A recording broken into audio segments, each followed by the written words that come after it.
Swayam Prabha. Digital India. Educated India.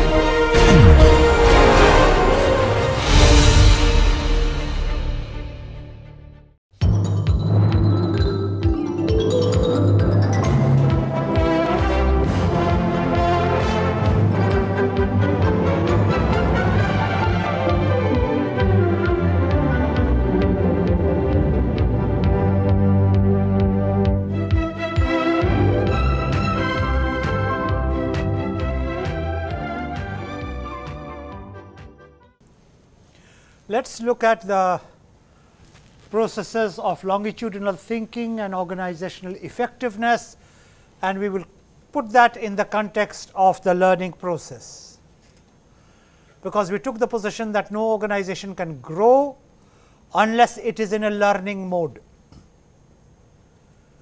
No individual can grow unless he is or she is in a learning mode.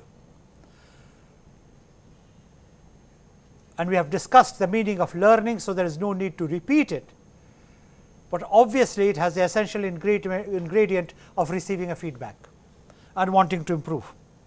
Organizational learning is the sum total of individual learning occurring in the workplace. It is a simplistic definition taken from Argyris and Shawn, Levitt and March in 1988, Norman in 1985 and others, to show that it may be a simplistic definition, but many people have sworn by it. Where is this definition incomplete? This definition is complete because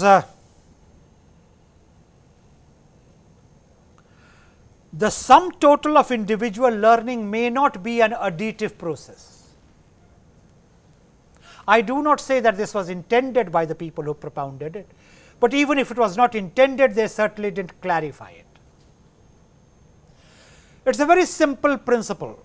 Say an organization has 4 people, it is a small organization, and let us assume those personalities are A, B, C and D. The sum total will not be A, B, C, D. The sum total can be X.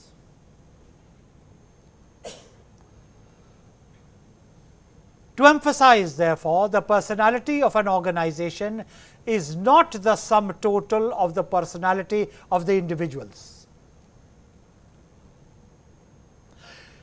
It is not simply an additive function. It can have a personality of its own, because when individuals interact with each other, they throw up a completely different behavioral profile. Subsequently, there was a marked shift to group learning, and Cohen in 1995 made use of the Native American medicine wheel to describe this model of organizational learning, which is circular, longitudinal and integrative.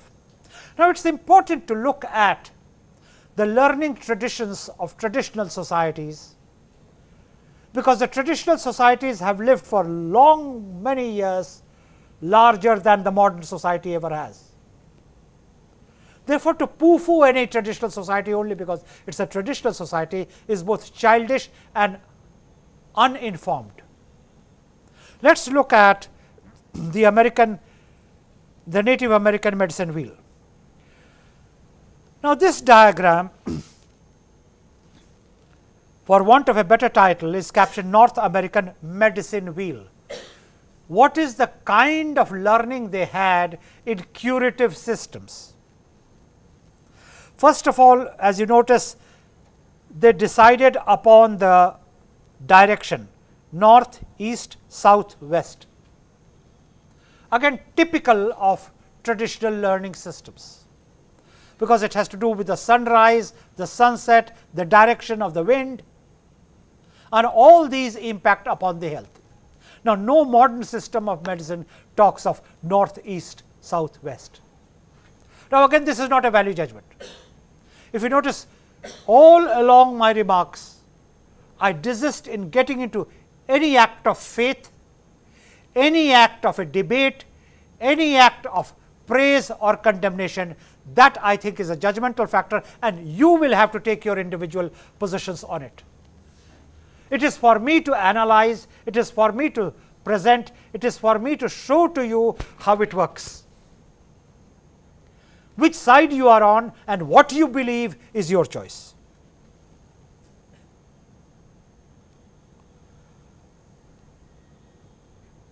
It begins with curiosity and innocence, goes on to accept the responsibility how it will be done. Are you willing to accept it? Then it goes to conviction and self assurance, graduating to making new ideas, leadership, culminating in integration, wisdom, sharing of ideas and views.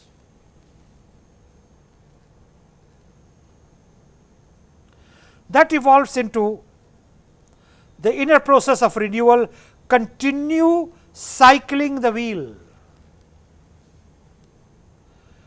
New visionary ideas, actions and implementation.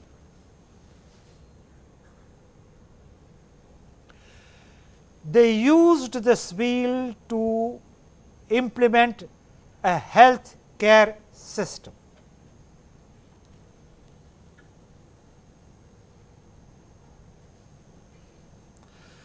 Where curiosity overcame the innocence, led to a sense of responsibility, led to a conviction, new ideas, you integrated it,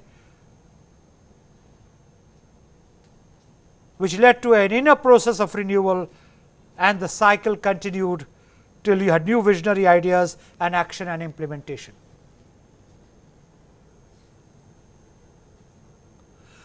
The medicinal system had a full cycle effect. That was their philosophy of medicine. Just as in India, be it Ayurveda or be it Siddha, the system was not curative but preventive. It is a completely different system of medicine. And when people want to apply yardsticks which apply to a curative system of medicine, to a system of medicine which is essentially preventive, then it's like feeding a goat on the kind of food which a tiger would need.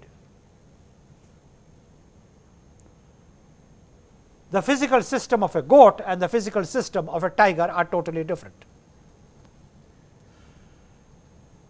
You can't apply those yardsticks. And then a whole process of logic starts, which is superior, which is inferior. And if you only look at your experiences with different kinds of medicine, you personally or in terms of family, you would understand what it is. But again, that is a debate which I do not want to enter. And all along I try to keep focusing on organization management. This is a diagram merely to help you to understand that the Native American medicine wheel describes a model which can be applied to organizational learning. And again, like any other analogy which I have given, like any other quotation which I have given, like any other reference which I have made, it is limited in character, the rest is irrelevant to the discussion. So, what are the new premises for learning? And that is the only way you can integrate the old and the new. In fact, there is a classical book on this issue which has been around for at least 40 years, The Tradition of Modernity and the Modernity of Tradition.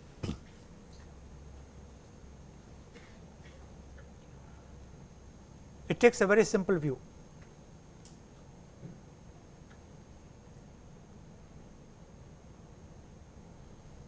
Modernity also creates its own myths.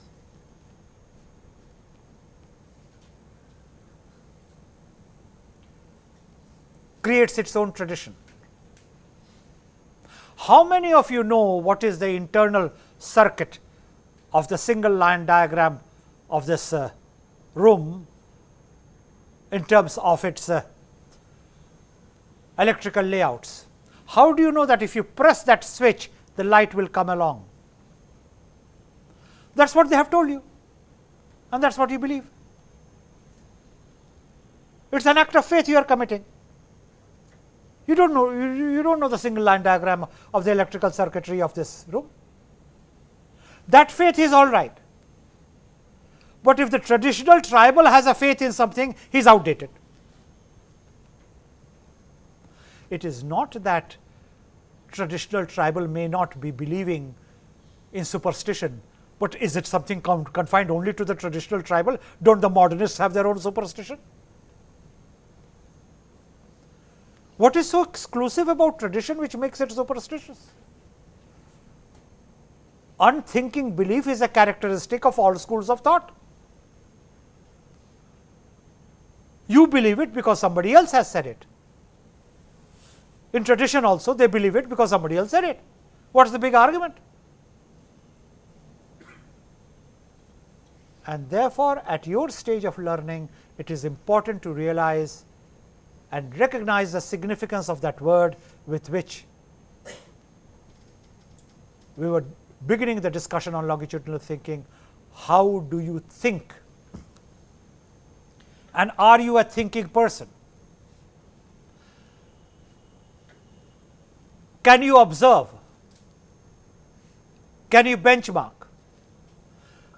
Can you analyze? Can you structure?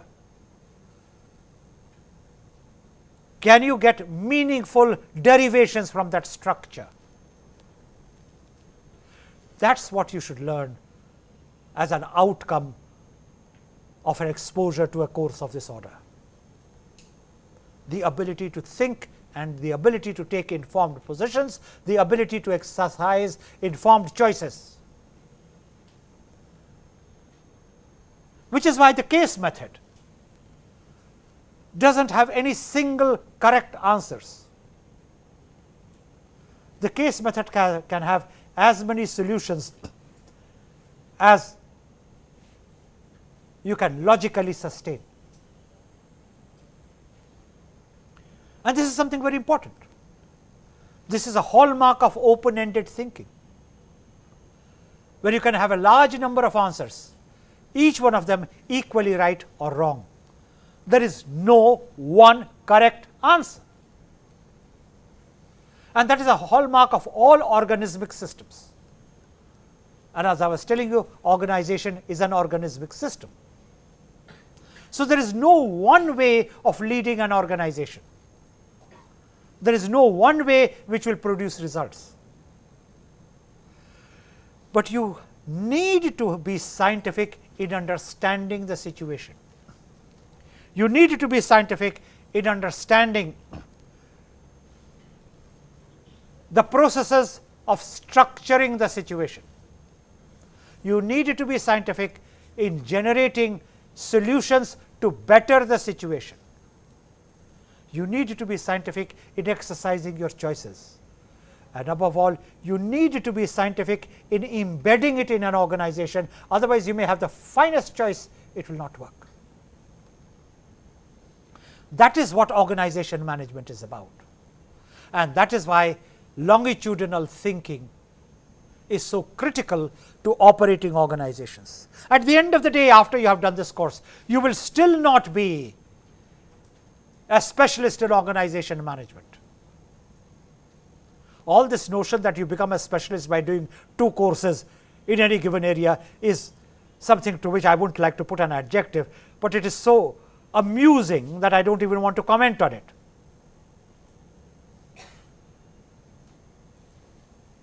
What you would have begun is your processes of understanding organizations. It is therefore important that the 15 topics around which it circulates be understood in their fundamentals. What we have tried to do is explain to you the significance of longitudinal thinking, legacy factors correlated to organizational growth, and hopefully help you to observe correctly, analyze scientifically, and choose in a manner which is sustainable and creates lasting results. All this boils down therefore to learning. Learning needs to be seen as a part of every performance and every relationship within an organization. I suggest you read this very carefully, and if possible preserve it in your notes. Learning needs to be seen as a part of every performance and every relationship within an organization.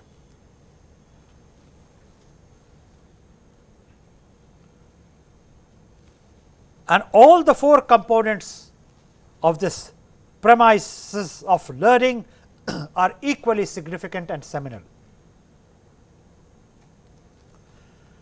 We need to move from a linear view of learning to that which is circular or spiral.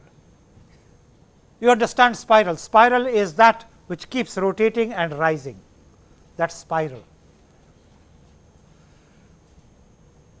But if the basic truths of life are the same, you keep rediscovering them over and over again.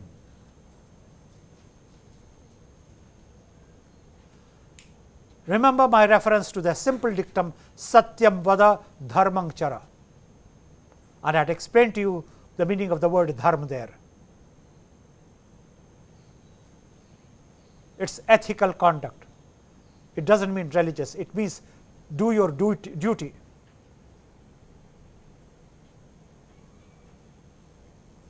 And the word dharma in Indian tradition means something very different to what the word religion means in the Anglo-Saxon tradition, but that is another story. The concept of practice the truth and do your duty is a concept which can never get dated, and it will confront you in your life over and over again. That is the meaning of circular concept. It keeps coming back. It keeps coming back in human relationships, it keeps coming back in investment, it keeps coming back in work.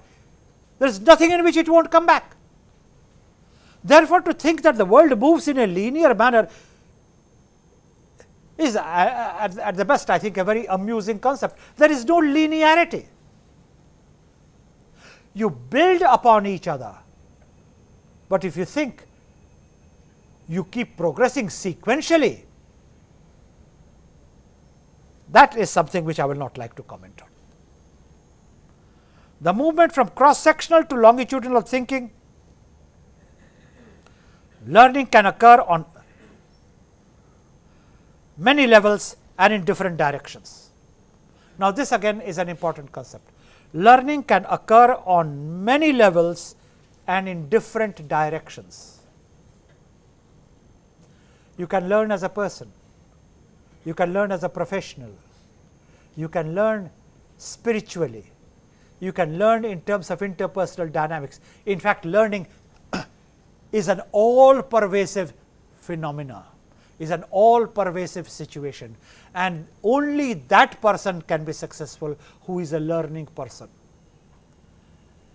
If at the age of 25 you are exactly as you were at the age of 15, there is something wrong.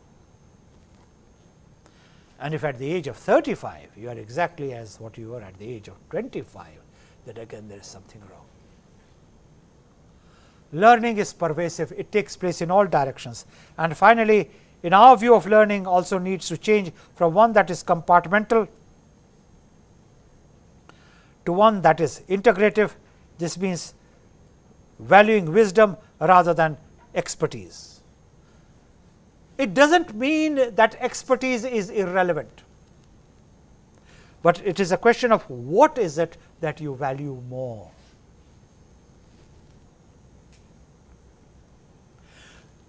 This is how the concept of the longitudinal thinking, the legacy factor, becomes a living reality at each moment of institutional functioning.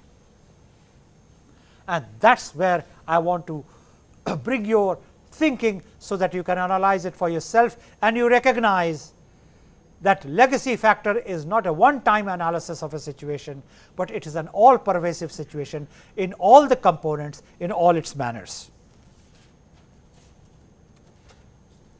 Longitudinal thinking and organizational planning. We need a plan before planning.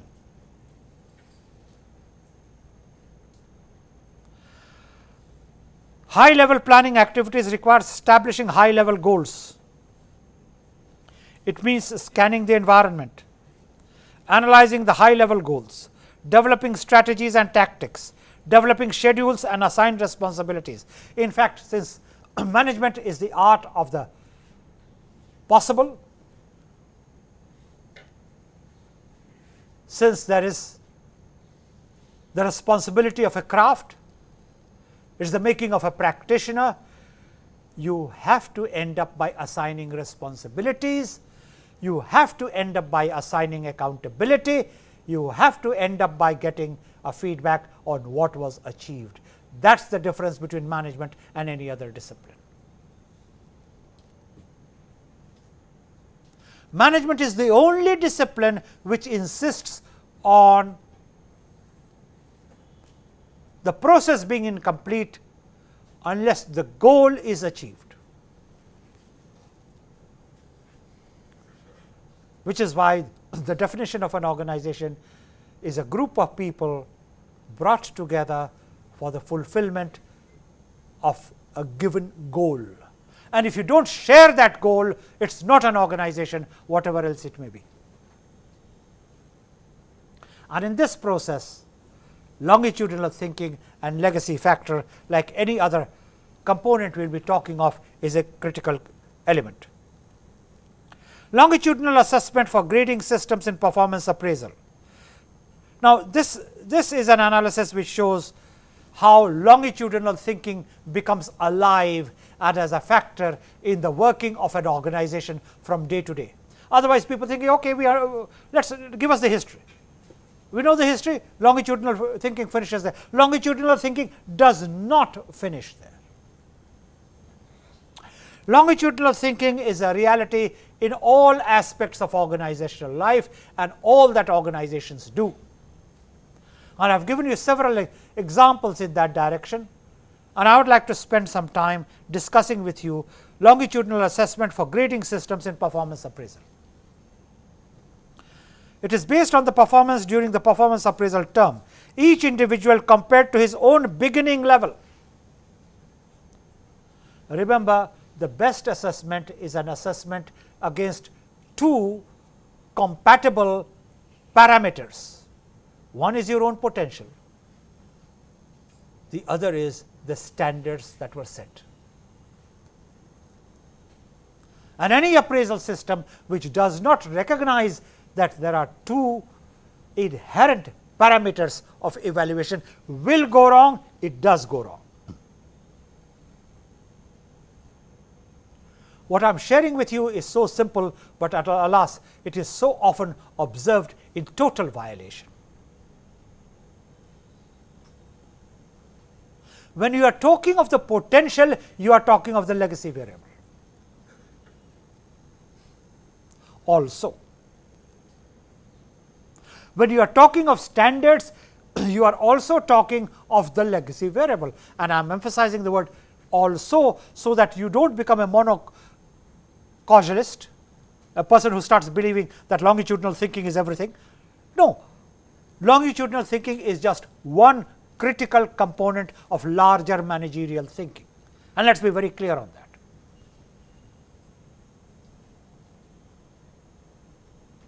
And longitudinal thinking, legacy factors affect standards because no performance is an autonomous variable. For every performance, there has to be some preceding performance from which some components come, and no performance is terminal because every performance in turn passes on that task or that product to another set of people to work on. It is always a value chain, and at each level of the chain, everyone who is working on that product or that process is supposed to add value, and the organization employs you for the purposes of adding that value.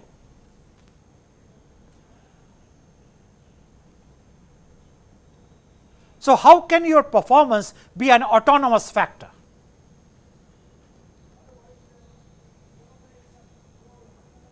Just think of what it takes for me even to deliver this lecture for this group or for the video casting.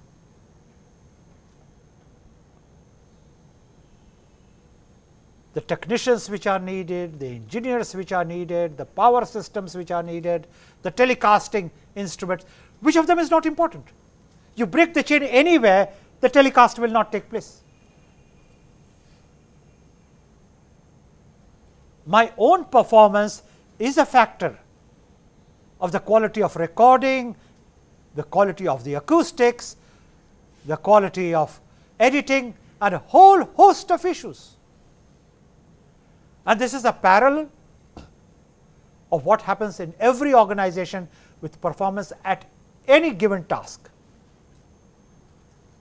Each task is integrated with something before it and is integrated with something which follows. Therefore, each one is inheriting something and each one is bequeathing something. This process of inheritance and bequeathal is eternal and is circular. So, it is a whole philosophy of work. To confuse it with linearity is oversimplifying management to a point of dysfunctionality. Linear progression is theoretically and operationally impossible. There are always multiple causalities, there are always multiple players, and ultimately the result always depends upon the integration, the fusion and the synthesis of a very large number of competencies, structured in a sequenced manner, not necessarily linear. Sequence does not mean linearity, it can be a circular sequence. All that sequence means something follows something, but it does not have to be in a straight line. And for anyone who believes that sequence is a straight line, he does not understand mathematics. It can be any process where something follows something else. The assessment, each individual is compared to his own beginning level. Assessment by means of process, effort and participation as a tool of learning, practice in generating and developing ideas, thinking skills, problem solving skills, dexterity skills, grades on the basis of learning to think. So, as we conclude the treatment of the subject on legacy factors, longitudinal thinking, organizational growth, what we began with, let us go back to remind ourselves with what we are trying to cover here. I deliberately had this on display for a given period of time, so that you made no confusion, you had no confusion on this. Longitudinal thinking and legacy factors as correlated to organizational growth. And I hope the way we have gone about this subject matter have helped you to establish this linkage, which is essential to understanding organizational growth. So, ultimately your ability to think is central. There are several cases which are available which establish this in a scientific manner. There is a thesis, for example, on a pharmaceutical company which has looked at longitudinal thinking in the growth of the organizational structure of that pharmaceutical company. And ultimately, it was run through a software program, and that thesis is available in the central library of IIT Delhi, which talks of management of change or elements of longitudinal thinking in a pharmaceutical company. Take a look at it. We do not have the time here in the session to take up a case, distribute it, discuss it, because that is not the way these sessions go. But all I am trying to say is there is plenty of evidence available even in the Indian environment which establishes the relevance of longitudinal thinking in the understanding of different components of an organization. Organizational legacy and the entrepreneurial firm performance. Study done on Swedish and Danish biotechnology startups, just as I was referring to this Indian pharmaceutical company. Founders' immediate prior experience affects the performance of their new venture, something which I have already discussed, and differentiation between financial performance and product development is to be understood only on where the finance is coming from and what are the traditions of finance, how the product is being developed, and what have been the traditions of product development. Because when you talk of product development, there is the nature of the material, there is the kind of energy which goes into it, there is the kind of the mold which gives the shape to the manufacture, and all of them have legacy variables.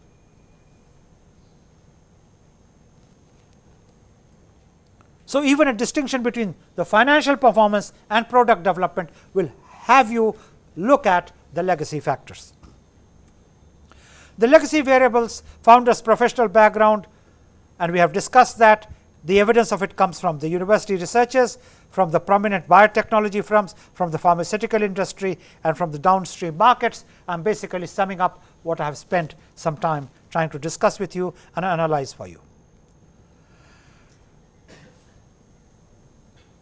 You will notice that the background has a great role to play in their work management methodology. A university researcher will have tendency to produce innovations that have great product or developmental potential. Pharmaceutical industry firms have better financial performance. From prominent biotechnological firms, one learned that firms perform well in product innovation and financial performance.